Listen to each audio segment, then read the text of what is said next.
ಪ್ರಿಯ ವೀಕ್ಷಕರೇ ನಮಸ್ಕಾರ. ನಾನು ವೀರೇಶ್ ಗಡ್ಡಿಮಾಳ್. ಎಸ್ ನ್ಯೂಸ್ಗೆ ಸ್ವಾಗತ. ಇಂದಿನ ಮುಖ್ಯಾಂಶಗಳು. ಆದಾಯಕ್ಕೂ ಮೀರಿ ಆಸ್ತಿ ಸಂಪಾದನೆ. ಎ.ಬಿ. ವಿಜಯಲಕ್ಷ್ಮಿ ಮನೆ ಮತ್ತು ಕಚೇರಿ ಮೇಲೆ ಲೋಕಾಯುಕ್ತರು ದಾಳಿ. ತುಂಗಭದ್ರೆ ಸೇರಿ ದೇಶದ 80ಕ್ಕೂ ಹೆಚ್ಚು ನದಿಗಳು ಕಲುಷಿತವಾಗಿವೆ. ಬಸವರಾಜ್ ಪಾಟೀಲ್ ವಿಷಾದ. ರೈತ ಸಂಘಟನೆಯಿಂದ ತುಂಗಭದ್ರಾ ರಕ್ಷಣೆ ನಮ್ಮೆಲ್ಲರ ಹೊಣೆ. ಜಾಗೃತಿ ಸಮಾವೇಶ. ರೈಲ್ವೆ ಬ್ರಿಡ್ಜ್ ಅಂಡರ್ ಪಾಸ್ ರಸ್ತೆಯಲ್ಲಿ ನಿಂತ ನೀರು ಸಾರ್ವಜನಿಕರಿಗೆ ತೊಂದರೆ ಆರೋಪ. ವಿಜಯ ಪಬ್ಲಿಕ್ ಶಾಲೆಯಲ್ಲಿ ಹಳ್ಳಿ ಹಬ್ಬ ಆಚರಣೆ. ಮೌಲ್ಯಾಧಾರಿತ ಶಿಕ್ಷಣ ಅವಶ್ಯಕ. ಚಂದ್ರಶೇಖರ್ ಹೆರ್ದಿಯಾಳ್.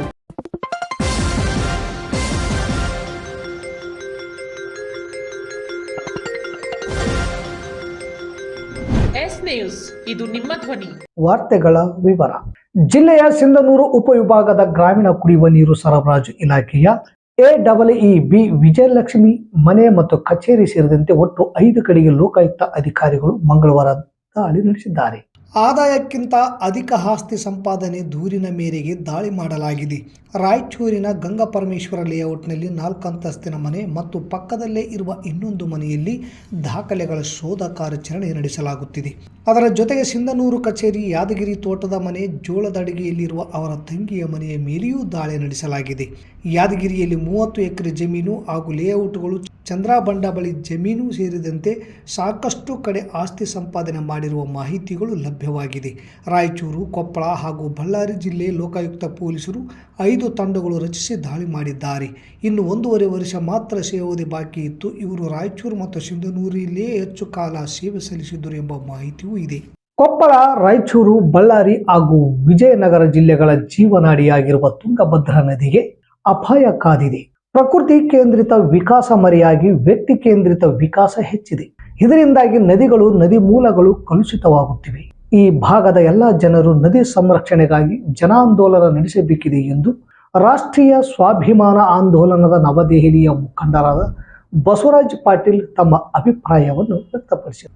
ನಗರದ ಟೌನ್ ಹಾಲ್ನಲ್ಲಿ ಮಂಗಳವಾರ ರಾಷ್ಟ್ರೀಯ ಸ್ವಾಭಿಮಾನ ಆಂದೋಲನದ ನವದೆಹಲಿ ಮತ್ತು ಪರ್ಯಾವರಣ ಟ್ರಸ್ಟ್ ವತಿಯಿಂದ ನಿರ್ಮಲ ತುಂಗಭದ್ರಾ ಅಭಿಯಾನದ ಪ್ರಯುಕ್ತ ಡಿಸೆಂಬರ್ 27ರಿಂದ ಜನವರಿ 4ರವರೆಗೆ ಗಂಗಾವತಿ ತಾಲೂಕಿನ ಕಿಷ್ಕಿಂಧೆಯಿಂದ ಹಿಡಿದು ಮಂತ್ರಾಲಯದವರೆಗೆ ಹಮ್ಮಿಕೊಂಡಿರುವ 3ನೇ ಹಂತದ ಪಾದಯಾತ್ರೆ ಮತ್ತು ಜನಜಾಗೃತಿ ಕಾರ್ಯಕ್ರಮವನ್ನು ಉದ್ದೇಶಿಸಿ ಮಾತನಾಡಿದ ಅವರು, ಜಾಗತಿಕ ಒಪ್ಪಂದಗಳಲ್ಲಿ ರೈತರ ಹಿತವನ್ನು, ರಕ್ಷಣೆಯನ್ನು ಕಡೆಗಾಣಿಸಲಾಗುತ್ತಿದೆ. ಬಂಡವಾಳಶಾಹಿಗಳ ವ್ಯವಸ್ಥೆಯು ವಿಪರೀತ ಅಸಮಾನತೆಯನ್ನು ಸೃಷ್ಟಿ ಮಾಡಿದೆ.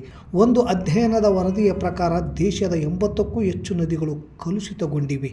ಈ ನದಿಗಳು ಕಲುಷಿತಗೊಳ್ಳಲು ಯಾರು ಕಾರಣರು ಎನ್ನುವುದರ ಬಗ್ಗೆ ನಾವು ಆತ್ಮವಿಶ್ಲೇಷಣೆ ಮಾಡಿಕೊಳ್ಳಬೇಕಿದೆ. ತುಂಗಭದ್ರಾ ನದಿ ಉಳಿವಿಗಾಗಿ ಈಗಾಗಲೇ 2 ಹಂತದ ಅಭಿಯಾನ ಮುಗಿದಿದ್ದು 3ನೇ ಹಂತದ ಅಭಿಯಾನ ಆರಂಭಿಸಲಾಗಿದೆ. 3 ರಾಜ್ಯಗಳಿಗೆ ನೀರೊದಗಿಸುವ ತುಂಗಭದ್ರಾ ನದಿ ಅಪಾಯದ ಅಂಚಿನಲ್ಲಿದೆ. ನದಿಯಲ್ಲಿನ ಹೂಳು ತುಂಬಿರುವುದು ಅಷ್ಟೇ ಅಲ್ಲದೆ ನೀರಲ್ಲಿ ತ್ಯಾಜ್ಯ ಸೇರುತ್ತಿರುವುದು ಕೂಡ ಸೇರಿದಂತೆ ಹಲವು ಕಾರಣಗಳಿಂದ ನಮ್ಮೆಲ್ಲರ ಜೀವನಾಡಿಯಾದ ತುಂಗಭದ್ರಾ ನದಿಯ ಒಡಲು ಇಂದು ಸಂಕಷ್ಟಕ್ಕೆ ಸಿಲುಕಿದೆ. ಆಂದೋಲನದ ಭಾಗವಾಗಿ ತುಂಗಭದ್ರಾ ನದಿ ವ್ಯಾಪ್ತಿಯ 300ಕ್ಕೂ ಹೆಚ್ಚು ಗ್ರಾಮ ಪಂಚಾಯಿತಿಗಳಲ್ಲಿ ಈಗಾಗಲೇ ಈ ಕುರಿತು ಅಧ್ಯಯನ ನಡೆಸಲಾಗಿದ್ದು ಹಲವು ಮಹತ್ವದ ಅಂಶಗಳು ಗೋಚರಿಸಿವೆ. ಬರುವ ದಿನಗಳಲ್ಲಿ ಸಾರ್ವಜನಿಕರೊಂದಿಗೆ ಚರ್ಚಿಸಲಾಗುವುದು. ಮಂತ್ರಾಲಯದವರೆಗೆ ಪಾದಯಾತ್ರೆ ಮುಗಿದ ನಂತರ ಆಂಧ್ರ ಪ್ರದೇಶದಲ್ಲೂ ಕೂಡ ಅಭಿಯಾನ ನಡೆಯಲಿದೆ. ಅಲ್ಲಿನ ಸರ್ಕಾರಕ್ಕೂ ಈ ಬಗ್ಗೆ ಗಮನ ಸೆಳೆಯಲಾಗುವುದು ಎಂದರು. 3 ಮೈಲ್ ಕ್ಯಾಂಪ್, ಕರಿಬಸವ ನಗರದ ರಂಭಾಪುರಿ ಕಾಸಾ ಶಾಖಾ ಮಠದ ಸೋಮನಾಥ್ ಶಿವಾಚಾರ್ಯರು ಮಾತನಾಡಿ, ರೈತರ ಸಮಸ್ಯೆಗಳಿಗೆ ಗಮನ ಕೊಡಬೇಕಿದೆ.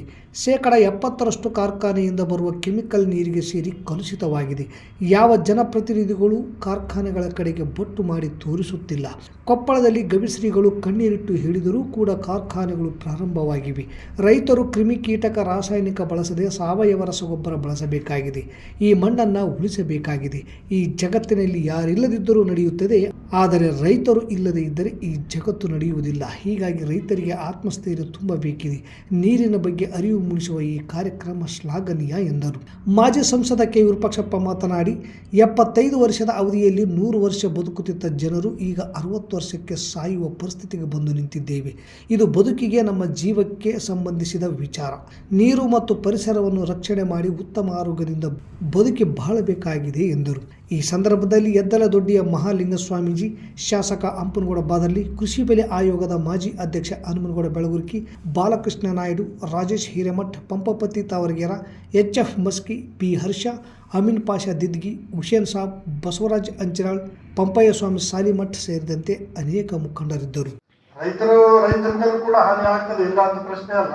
ಆದರೆ ಹೆಚ್ಚು ಹಾನಿಯಾಗುವಂತಹದ್ದು ಕೈಗಾರಿಕೋದ್ಯಮಿಗಳಿಂದ ಮತ್ತು ಸಾರ್ವಜನಿಕರಿಗೆ. ಹಾಗಾಗಿ ನಾವೆಲ್ಲರೂ ಕೂಡ ಎಚ್ಚೆತ್ತುಕೊಳ್ಬೇಕಾಗುತ್ತೆ. ನಮ್ಮ ಜೀವ ಮುಖ್ಯನೋ ನಮ್ಮ ವಿಕಾಸ ಮುಖ್ಯನೋ? ಇವತ್ತು ಏನಾಗಿದೆ ನಮ್ಮ ಪರಿಸ್ಥಿತಿ?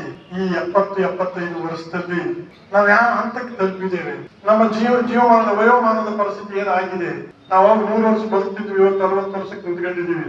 ಜೊತೆಯಲ್ಲಿ ನಮ್ಮ ಆರೋಗ್ಯದ ಸ್ಥಿತಿಗತಿಗಳು ಏನಿದಾವೆ ಅನ್ನುವಂಥದ್ರ ಬಗ್ಗೆ ನಾವು ಆಲೋಚನೆ ಮಾಡುವಂತ ಸಂದರ್ಭಗಳು ಇವೆಲ್ಲವೂ ಕೂಡ. ನಾನು ಬಹಳ ವಿವರಣೆಗೆ ಹೋಗಲ್ಲ. ಅದಕ್ಕೆ ಬಹಳ ಪ್ರಮುಖವಾಗಿರ್ತಕ್ಕಂಥ ವಿಚಾರ, ನಮ್ಮ ಜೀವಕ್ಕೆ ಸಂಬಂಧಪಟ್ಟಿರ್ತಕ್ಕಂಥ ವಿಚಾರ, ನಮ್ಮ ಬದುಕಿಗೆ ಸಂಬಂಧಪಟ್ಟಿರ್ತಕ್ಕಂಥ ವಿಚಾರ.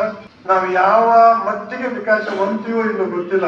ಆದ್ರೆ ಇದನ್ನ ನಾವು ಸುಧಾರಿಸಿದರೆ, ನೀರನ್ನ ಶುದ್ಧೀಕರಣಗೊಳಿಸುವುದರ ಮೂಲಕ, ನಮ್ಮ ಪರಿಸರವನ್ನ ರಕ್ಷಣೆ ಮಾಡುವುದರ ಮೂಲಕ, ನಮ್ಮ ಆರೋಗ್ಯವನ್ನ ಗಳಿಸುವಂತ ಉತ್ತಮ ಆರೋಗ್ಯವನ್ನು ಉಳಿಸಿಕೊಳ್ಳುವಂತ ಗಳಿಕೆ ಏನಿದೆಯಲ್ಲ, ಈ ಎಲ್ಲಾ ಗಳಿಕೆಗಿಂತ ಬಹಳ ದೊಡ್ಡ ಗಳಿಕೆ ಅದು ಅಂತೇಳಿ ನಾವು ಅರ್ಥ ಮಾಡಿಕೊಳ್ಬೇಕಾಗುತ್ತೆ. ಆ ಕಾರಣದಿಂದಲೇ ಇವತ್ತು ಪ್ರತಿಯೊಂದು ಹಂತದಲ್ಲಿ ನೀರನ್ನ ನಾವು ಗಲೀಜು ಮಾಡುವಂತ ಕೆಲಸಕ್ಕೆ ಪ್ರಾರಂಭ ಮಾಡಿರ್ತಕ್ಕಂಥದ್ದು. ಹಾಗಾಗಿ ಇದು ಬಹಳ ಜಾಗೃತಿ ಮೂಡಿಸುವಂತ ಕೆಲಸ ಬರೇ ಈ ಸಮಿತಿಯವರು ಮಾಡ್ತಾರೆ, ನಾವು ಅದಕ್ಕೆ ಸಹಕಾರ ಕೊಟ್ಟರೆ ಸಾಕು ಅನ್ನುವಂತ.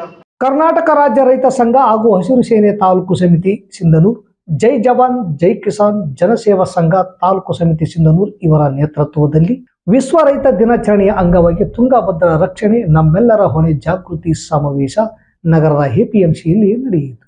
ನಗರದ ತಹಸೀಲ್ದಾರ್ ಕಚೇರಿಯಿಂದ ಪ್ರತಿಭಟನೆ ನಡೆಸಿ APMCಯಲ್ಲಿ ಹಮ್ಮಿಕೊಂಡಿದ್ದ ಬಹಿರಂಗ ಸಭೆಯಲ್ಲಿ ರೈತರನ್ನು ಉದ್ದೇಶಿಸಿ ಬಿಜೆಪಿ ಮುಖಂಡ ಕೆ. ಕರಿಯಪ್ಪ ಕಾರ್ಯಕ್ರಮಕ್ಕೆ ಚಾಲನೆ ನೀಡಿ ಮಾತನಾಡಿದರು. ತುಂಗಭದ್ರಾದಲ್ಲಿ ಹೂಳು ತುಂಬಿಕೊಂಡು 33 TMC ನೀರು ಸಂಗ್ರಹ ಕಡಿಮೆಯಾಗುತ್ತಿದೆ. ಸರ್ಕಾರ ಹೂಳು ತೆಗೆಯದಿದ್ದರೆ ಸಮಾನಾಂತರ ನವಲಿ ಜಲಾಶಯವಾಗಲಿ ಮಾಡುತ್ತಿಲ್ಲ. ಈ ಭಾಗದ ರೈತರಿಗೆ, ಅದರಲ್ಲೂ ಕೆಳಭಾಗದ ರೈತರಿಗೆ ಅವರ ಪಾಲಿನ ನೀರು ಸರಿಯಾಗಿ ಸಿಗುತ್ತಿಲ್ಲ. ಬರೀ ಹೆಸರಿಗೆ ಮಾತ್ರ ನೀರಾವರಿ ಭೂಮಿಯಾಗಿ ಪರಿವರ್ತನೆಯಾಗಿವೆ. ಸಮರ್ಪಕವಾಗಿ ನೀರು ಸಿಗುತ್ತಿಲ್ಲ. ಸರ್ಕಾರ ಮುಂದಾಲೋಚನೆ ಮಾಡಿ ಹೂಳು ತೆಗೆಯುವ ಕೆಲಸ ಮಾಡಬೇಕು. ಅದಾಗದಿದ್ದರೆ ಸಮಾನಾಂತರ ನವಲಿ ಜಲಾಶಯದ ನಿರ್ಮಾಣಕ್ಕೆ ಒತ್ತು ಕೊಡಬೇಕೆಂದು ಒತ್ತಾಯಿಸಿದರು. ಈ ವೇಳೆ ರಾಜ್ಯ ರೈತ ಸಂಘದ ಅಧ್ಯಕ್ಷ ಕೋಡಿಹಳ್ಳಿ ಚಂದ್ರಶೇಖರ್, ಬಿಜೆಪಿ ಗ್ರಾಮೀಣ ಮಂಡಲ ಅಧ್ಯಕ್ಷ ಎಂಕೋಬ ನಾಯಕ್ ರಾಮತಾಳ್, ನಗರ ಮಂಡಲ ಅಧ್ಯಕ್ಷ ಸಿದ್ದರಾಮೇಶ್ ಮನ್ನಾಪುರ್, ರೈತ ಮುಖಂಡ ಮಲ್ಲಿಕಾರ್ಜುನ್ ರೆಡ್ಡಿ, ನಾಗರಾಜ್ ಬಿಂಗಿ, ಮಲ್ಲಯ್ಯ ಸ್ವಾಮಿ, ಬಸವರಾಜ್ ಗೋಡಿಯಾಳ್, ನೀಲಕಂಠಪ್ಪ ಪುಲ್ದೆನ್ನಿ, ವೀರೇಶ್ ದಿದ್ಗಿ, ಅಮೀನ್ ಪಾಸ್ ದಿದ್ಗಿ ಸೇರಿದಂತೆ ಅನೇಕ ಮುಖಂಡರು, ರೈತರು ಇದ್ದರು. ನಗರದಿಂದ ಭಟ್ರಳ್ಳಿ ಕ್ಯಾಂಪಿಗೆ ಸಂಪರ್ಕ ಕಲ್ಪಿಸುವ ರಸ್ತೆಯಲ್ಲಿ ರೈಲ್ವೆ ಬ್ರಿಡ್ಜ್ ನಿರ್ಮಿಸಿದ ಕಾರಣದಿಂದಾಗಿ ಪ್ರಯಾಣಿಕರಿಗೆ ಮತ್ತು ಜಮೀನುಗಳಿಗೆ ತೆರಳುವ ರೈತರಿಗೆ ಅಂಡರ್ ಪಾಸ್ನಲ್ಲಿ ನೀರು ಮತ್ತು ಮಣ್ಣಿನ ಕೊಚ್ಚಿ ನಿಂತಿದ್ದರಿಂದ ತೊಂದರೆಯಾಗಿದೆ ಎಂದು ಕರ್ನಾಟಕ ರಾಜ್ಯ ರತ್ನ ರಕ್ಷಣಾ ವೇದಿಕೆ ತಾಲೂಕು ಅಧ್ಯಕ್ಷ ಮಂಜುನಾಥ್ ಬಾದರ್ಲಿ ಆರೋಪಿಸಿದ್ದಾರೆ. ಕಳೆದ ಕೆಲವು ತಿಂಗಳ ಹಿಂದೆ ಸತತವಾಗಿ ಮಳೆಯಾಗಿದ್ದರಿಂದ ಮಳೆ ನೀರು ಮುಂದಕ್ಕೆ ಹರಿಯದೇ ಇರುವುದರಿಂದ ರೈಲ್ವೆ ಬ್ರಿಡ್ಜ್ ಅಂಡರ್ ಪಾಸ್ನಲ್ಲಿ ಬಹಳ ದಿನದಿಂದ ಮಳೆ ನೀರು ನಿಂತುಕೊಂಡಿದ್ದರಿಂದ ನೀರಿನಲ್ಲಿ ಪಾಚಿ ಬೆಳೆದು ಅಥವಾ ಉತ್ಪತ್ತಿಯಾಗಿ ದ್ವಿಚಕ್ರ ವಾಹನಗಳು ಸ್ಕಿಡ್ ಆಗಿ ಹಲವಾರು ಘಟನೆಗಳು ನಡೆದಿವೆ. ರೈಲ್ವೆ ಇಲಾಖೆ ಅಧಿಕಾರಿಗಳ ಗಮನಕ್ಕೆ ತಂದರೂ ಯಾವುದೇ ಪ್ರಯೋಜನವಾಗಿಲ್ಲ ಎಂದು ಆರೋಪಿಸಿದರು. ಸುಕಲ್ಪೇಟೆಯ ಬಹುತೇಕ ರೈತರ ಜಮೀನುಗಳಿಗೆ ತೆರಳಬೇಕಾದರೆ ರೈಲ್ವೆ ಬ್ರಿಡ್ಜ್ ಅಂಡರ್ ಪಾಸ್ ಮೂಲಕ ತೆರಳಬೇಕಾದ ಅನಿವಾರ್ಯದ ಪರಿಸ್ಥಿತಿ ನಿರ್ಮಾಣವಾಗಿದೆ. ರೈತರ ಹಿತದೃಷ್ಟಿಯಿಂದಾದರೂ ರೈಲ್ವೆ ಇಲಾಖೆ ಅಧಿಕಾರಿಗಳಾಗಲಿ ಅಥವಾ ಸಂಬಂಧಿಸಿದ ಅಧಿಕಾರಿಗಳಾಗಲಿ ವಾರದೊಳಗೆ ಅಂಡರ್ ಪಾಸ್ ರಸ್ತೆಯನ್ನು ಪ್ರಯಾಣಿಕರಿಗೆ ಮತ್ತು ರೈತರಿಗೆ ಅನುಕೂಲ ಮಾಡಿಕೊಡದೆ ಹೋದಲ್ಲಿ ಸಂಘಟನೆಯಿಂದ ಅನಿರ್ದಿಷ್ಟಾವಧಿ ಧರಣಿ ಹಮ್ಮಿಕೊಳ್ಳಲಾಗುತ್ತದೆ ಎಂದು ಎಚ್ಚರಿಸಿದ್ದಾರೆ. ಸಂಸ್ಕೃತಿ ಉಳಿಸುವ ಕೆಲಸ ಪ್ರತಿಯೊಬ್ಬರಿಂದ ಆಗಬೇಕು. ಇದರ ಜೊತೆಗೆ ಮೌಲ್ಯಯುತ ಶಿಕ್ಷಣ ಅವಶ್ಯಕತೆ ಇದೆ ಎಂದು ಜಿಲ್ಲಾ ಪತ್ರಕರ್ತರ ಸಂಘದ ಕಾರ್ಯಕಾರಿ ಸದಸ್ಯ ಚಂದ್ರಶೇಖರ್ ಹೆರ್ದಿಯಾಳ್ ತಿಳಿಸಿದರು. ನಗರದ ವಾರ್ಡ್ ನಂಬರ್ 13ರಲ್ಲಿ ಇರುವ ವಿಜಯ ಪಬ್ಲಿಕ್ ಶಾಲೆಯಲ್ಲಿ ರೈತರ ದಿನಾಚರಣೆಯ ನಿಮಿತ್ತ ಹಮ್ಮಿಕೊಳ್ಳಲಾಗಿದ್ದ ಹಳ್ಳಿ ಹಬ್ಬ ಕೃಷಿ ಸಂಭ್ರಮ ವಿಶಿಷ್ಟ ಕಾರ್ಯಕ್ರಮದಲ್ಲಿ ಮಾತನಾಡಿದ ಅವರು, ಗುಣಮಟ್ಟದ ಶಿಕ್ಷಣ ಇಂದಿನ ದಿನಮಾನದಲ್ಲಿ ಅವಶ್ಯಕತೆ ಇದೆ. ಆಗ ಮಾತ್ರ ಶಿಕ್ಷಣ ಸಂಸ್ಥೆಗಳು ಬೆಳೆಯಲು ಸಾಧ್ಯವಾಗುತ್ತದೆ. ಇಂದಿಗೂ ಸಂಸ್ಕೃತಿ ತಿಳಿಯಬೇಕಾದರೆ ಹಳ್ಳಿಗಳಲ್ಲಿ ನೋಡುವಂಥದ್ದು ಆಗಿದೆ. ಪ್ರತಿಯೊಂದು ಹಬ್ಬ ಸಡಗರ ಸಂಭ್ರಮದಿಂದ ಆಚರಿಸುವ ಕೆಲಸ ಹಳ್ಳಿಗಳಲ್ಲಿ ಆಗುತ್ತದೆ. ಅದೇ ಥರ ನಗರದಲ್ಲಿ ಇನ್ನು ಹೆಚ್ಚು ಹೆಚ್ಚು ಸಂಭ್ರಮ ಹಬ್ಬಗಳು ಆದರೆ ಮತ್ತಷ್ಟು ಸಂಸ್ಕೃತಿ ಉಳಿಸಿ ಬೆಳೆಸಲು ಸಾಧ್ಯವಾಗುತ್ತದೆ ಎಂದರು. ನಿವೃತ್ತಿ ಶಿಕ್ಷಕ ವೆಂಕಟಗೌಡ ವಟಗಲ್ ಮಾತನಾಡಿ, ಇಂದಿನ ಕಾಲದ ಪದ್ಧತಿಗಳು ಈಗ ಕ್ಷೀಣಿಸುವ ಹಂತಕ್ಕೆ ತಲುಪಿವೆ. ಆಗ ಹಳ್ಳಿಯಲ್ಲಿ ವೈಶಿಷ್ಟ್ಯತೆಯ ವೇಷಭೂಷಣಗಳು ಮತ್ತು ಅಕ್ಕಪಕ್ಕದವರು ಸಡಗರ ಸಂಭ್ರಮದಿಂದ ಯಾವುದೇ ಕಾರ್ಯಕ್ರಮವಿರಲಿ ಆಚರಿಸುವ ಕೆಲಸವಾಗುತ್ತಿತ್ತು. ಹಳ್ಳಿಗಳಲ್ಲಿ ಇನ್ನು ಹಳೆಯ ಆಚರಣೆಗಳು ಈಗಲೂ ಇವೆ. ಅವೆಲ್ಲವನ್ನು ನೆನಪಿಸುವ ಕೆಲಸ ಈಗಿನ ಕಾಲದ ವಿದ್ಯಾರ್ಥಿಗಳಿಗೆ ಮಾಡುವುದು ಅವಶ್ಯಕತೆ ಇದೆ. ಗುಣಮಟ್ಟದ ಶಿಕ್ಷಣವು ಅವಶ್ಯಕ. ಶಾಲೆಯಲ್ಲಿ ಗುಣಮಟ್ಟದ ಶಿಕ್ಷಣ ಅವಶ್ಯಕತೆ ಇದೆ. ಇಂದಿನ ದಿನಮಾನದಲ್ಲಿ ಹಣಕ್ಕಾಗಿ ಶಿಕ್ಷಣ ಸಂಸ್ಥೆಗಳು ಆಗಬಾರದು. ವಿದ್ಯಾರ್ಥಿಗಳ ಉಜ್ವಲ ಭವಿಷ್ಯ ರೂಪಿಸುವ ಗುಣ ಇಟ್ಟುಕೊಂಡು ಶಿಕ್ಷಣ ಸಂಸ್ಥೆಗಳು ಆರಂಭವಾದರೆ ಅಂಥ ಶಿಕ್ಷಣ ಸಂಸ್ಥೆಗಳು ಬೆಳೆಯಲು ಸಾಧ್ಯವಾಗುತ್ತದೆ. ವಿಜಯ ಪಬ್ಲಿಕ್ ಶಾಲೆಯನ್ನು ಸಮಾನ ಮನಸ್ಕರ ಗೆಳೆಯರು ಕಟ್ಟಿರುವುದು ಒಂದು ಸಂತೋಷಕರ ವಿಷಯವಾಗಿದೆ. ಇತ್ತೀಚೆಗೆ ವಿದ್ಯಾರ್ಥಿಗಳು ಫಲಿತಾಂಶದ ಜೊತೆಗೆ ಕ್ರೀಡೆಗಳಲ್ಲೂ ಸಹ ಉತ್ತಮ ಸಾಧನೆ ಮಾಡುತ್ತಿರುವುದು ಒಂದು ಶ್ಲಾಘನೀಯ ಕೆಲಸ ಎಂದರು. ಆದಿತ್ಯ ಶಿಕ್ಷಣ ಸಂಸ್ಥೆಯ ಅಧ್ಯಕ್ಷ ಸುರೇಶ್ ರೆಡ್ಡಿ ಮಾತನಾಡಿ, ವಿಜಯ ಪಬ್ಲಿಕ್ ಶಾಲೆಯ ಆಡಳಿತ ಮಂಡಳಿಯವರಲ್ಲಿ ತಂದೆ ತಾಯಿಯ ಗುಣ ಇದೆ. ಅನೇಕ ಮಕ್ಕಳನ್ನು ತಂದೆ ತಾಯಿ ಥರ ಮಕ್ಕಳನ್ನು ಪ್ರೀತಿ ಮಾಡುವ ಗುಣ ಈ ಶಾಲೆಯಲ್ಲಿ ಕಾಣುತ್ತಿದೆ. ಮೌಲ್ಯಗಳನ್ನು ಬೆಳೆಸುವ ಗುಣ ಪ್ರತಿಯೊಬ್ಬರಲ್ಲಿ ಬರಬೇಕು. ಆಗ ಮಾತ್ರ ಇಂತಹ ಸಂಸ್ಥೆಗಳಿಗೆ ಹೆಸರು ಬರಲು ಸಾಧ್ಯ ಎಂದರು. ನಿವೃತ್ತಿ ಶಿಕ್ಷಕ ಬೀರಪ್ಪ ಸಂಭೋಜಿ ಮಾತನಾಡಿ, ರೈತರ ದಿನಾಚರಣೆಯ ಪ್ರಯುಕ್ತ ಹಳ್ಳಿಯ ಸಂಸ್ಕೃತಿ ಉಳಿಸುವ ಕೆಲಸ ಶಾಲೆಯಲ್ಲಿ ಆಗಿದೆ. ಶಾಲೆ ಆವರಣದಲ್ಲಿ ತರಕಾರಿ ಮಾಡುವುದು, ಬಾವಿಕಟ್ಟೆ ಇನ್ನಿತರೆ ಅನೇಕ ವೈಶಿಷ್ಟ್ಯತೆಯ ಪ್ರದರ್ಶನಗಳು ಏರ್ಪಡಿಸುವುದು ಒಂದು ಸಂಸ್ಕೃತಿಗೆ ಈ ಶಾಲೆ ಮುಖ್ಯವಾಗಿದೆ ಎಂದರು. ಮುಖ್ಯ ರಸ್ತೆಗಳಲ್ಲಿ ಎತ್ತಿನ ಬಂಡಿಯ ಮೂಲಕ ಶಾಲಾ ವಿದ್ಯಾರ್ಥಿಗಳನ್ನು ಕೂಡಿಸಿಕೊಂಡು ಮೆರವಣಿಗೆ ನಡೆಸಿದರು. ಇದೇ ವೇಳೆ ಡೊಳ್ಳು ಕುಣಿತ, ಶಾಲೆಯ ವಿದ್ಯಾರ್ಥಿಗಳು ಅನೇಕ ರೀತಿಯಲ್ಲಿ ವೇಷಧಾರಿ ಧರಿಸಿರುವುದು ನೋಡುಗರ ಗಮನ ಸೆಳೆಯಿತು. ಈ ಸಂದರ್ಭದಲ್ಲಿ ಸಂಸ್ಥೆಯ ಮುಖ್ಯಸ್ಥರು ಹಾಗೂ ಮುಖ್ಯ ಗುರುಗಳಾದ ಹನುಮೇಶ್ ಗುಡದೂರ್, ಉಪನ್ಯಾಸಕ ಚಾಂದ್ ಪಾಷಾ, ನಿರುಪಾದಿ ಅರಳಹಳ್ಳಿ, ಶಿಕ್ಷಕಿಯರಾದ ಶಾರದಾ, ನಾಜಿಯಾ, ಅನುಪ್ರಿಯಾ, ಶಾಹಿನಿ ಸೇರಿದಂತೆ ಸಿಬ್ಬಂದಿಗಳು, ವಿದ್ಯಾರ್ಥಿಗಳು ಇದ್ದರು. ಮತ್ತೊಮ್ಮೆ ಮುಖ್ಯಾಂಶಗಳು. ಆದಾಯಕ್ಕೂ ಮೀರಿ ಆಸ್ತಿ ಸಂಪಾದನೆ. AEE ವಿಜಯಲಕ್ಷ್ಮಿ ಮನೆ ಮತ್ತು ಕಚೇರಿ ಮೇಲೆ ಲೋಕಾಯುಕ್ತರು ದಾಳಿ. ತುಂಗಭದ್ರೆ ಸೇರಿ ದೇಶದ 80ಕ್ಕೂ ಹೆಚ್ಚು ನದಿಗಳು ಕಲುಷಿತವಾಗಿವೆ. ಬಸವರಾಜ್ ಪಾಟೀಲ್ ವಿಷಾದ. ರೈತ ಸಂಘಟನೆಯಿಂದ ತುಂಗಭದ್ರಾ ರಕ್ಷಣೆ ನಮ್ಮೆಲ್ಲರ ಹೊಣೆ. ಜಾಗೃತಿ ಸಮಾವೇಶ. ರೈಲ್ವೆ ಬ್ರಿಡ್ಜ್ ಅಂಡರ್ ಪಾಸ್ ರಸ್ತೆಯಲ್ಲಿ ನಿಂತ ನೀರು ಸಾರ್ವಜನಿಕರಿಗೆ ತೊಂದರೆಯ ಆರೋಪ. ವಿಜಯ ಪಬ್ಲಿಕ್ ಶಾಲೆಯಲ್ಲಿ ಹಳ್ಳಿ ಹಬ್ಬ ಆಚರಣೆ. ಮೌಲ್ಯಾಧಾರಿತ ಶಿಕ್ಷಣ ಅವಶ್ಯಕ. ಚಂದ್ರಶೇಖರ ಹೆರ್ದಿಯಾಳ್. ಇಲ್ಲಿಗೆ ವಾರ್ತಾ ಪ್ರಸಾರ ಮುಕ್ತಾಯವಾಯಿತು. ನಿರಂತರ ಸುದ್ದಿಗಾಗಿ ವೀಕ್ಷಿಸಿ ಎಸ್ ನ್ಯೂಸ್. ಇದು ನಿಮ್ಮ ಧ್ವನಿ. ನಮಸ್ಕಾರ.